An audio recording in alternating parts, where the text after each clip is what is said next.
ఇందులో మనకు ప్రాముఖ్యంగా కనబడేది ఏంటి? దేవునికి కృతజ్ఞతాస్తుతులు చెల్లించాలి, ఆయన నామం ప్రకటించబడాలి, ఆయనను గూర్చి పాడాలి, కీర్తించాలి. ఇవన్నీ జనాలకు తెలియాలి, జనములకు తెలియజేయుడి అన్నాడు. ఇది స్తుతి విధానం, స్తుతించే విధానం, ఒక క్రమం. పాట పాడడానికి కూడా ఒక క్రమం ఉంది. ఆయన అద్భుత కార్యాలు వివరించండి అన్నాడు. క్రమం. ఇంత గొప్పగా ఒక క్రమం అనేది ఒకనాటి కాలంలో ఉండేది. ఆసాపు గారు పాటలు రాసే టైంలో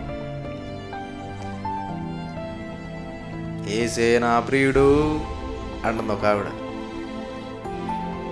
క్రమం ఏది? క్రమం ఏది? ఆ పేరు ఏదో ఉంది, విన్నారా ఆ పాట? స్టైలు మారింది, నడక మారింది అంటది చూడండి.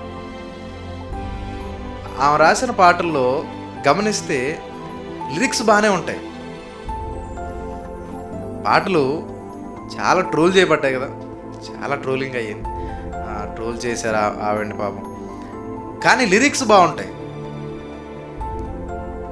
స్తుతి విధం బాగోదు. స్తుతి విధమేదనగా అన్నాడు. అందుకనే లిరిక్స్ ఉన్నాయి, కానీ ప్రజెంట్ చేసే విధానం ఆమెకు తెలియదు.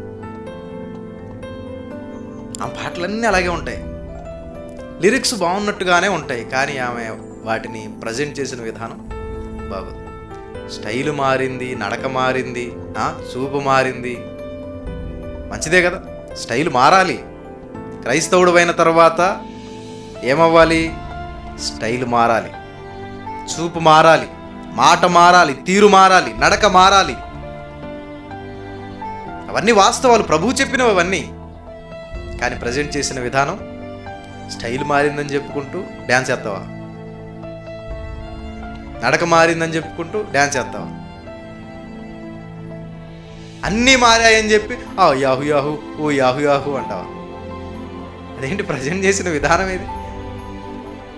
స్తుతి చేయు విధమేదనగా నువ్వు కనబడకూడదు. ఆసాపు నువ్వు పాట రాస్తుంటే నువ్వు కనబడకూడదు అక్కడ.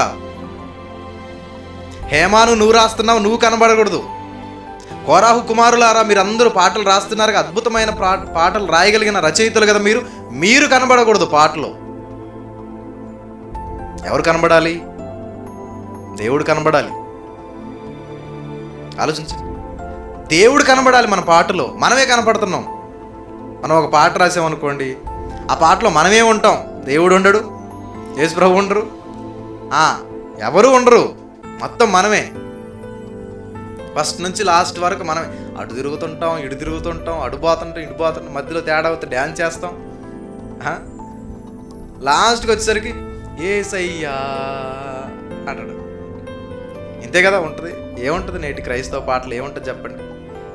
నేటి క్రైస్తవ పాటలలో హీరో ఎవరు? హీరో ఎవరు? మనమే హీరోలం. మనమే తిరుగుతుంటాం, అటు ఇటు ఏ పని పాట లేనట్టు. అటు కొండలోకి వెళ్ళి తిరుగుతాం, ఇటు వాగుల్లోకి వెళ్ళి తిరుగుతాం, నెక్స్ట్ ఆ మంచులోకి వెళ్ళి తిరుగుతాం.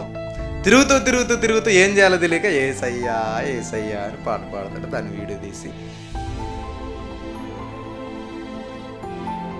దావీదు గారు చెబుతున్నారు, స్తుతి విధమేదనగా. ఏది స్తుతి విధం? స్తుతి విధానం ఏది? ఎలా పడితే అలా చేసేస్తావా? నీ పాటలో మెయిన్ హీరో యేసుక్రీస్తు వారు. నీ పాటలో మెయిన్ హీరో దేవుడు. నీ పాటలో మెయిన్గా కనపడుతున్నారు వాళ్ళు. నువ్వు కనపడకూడదు, నువ్వు జస్ట్ రచయిత అంతే.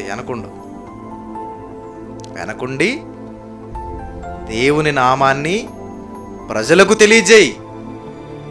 అది పద్ధతి, స్తుతి చేసే పద్ధతి.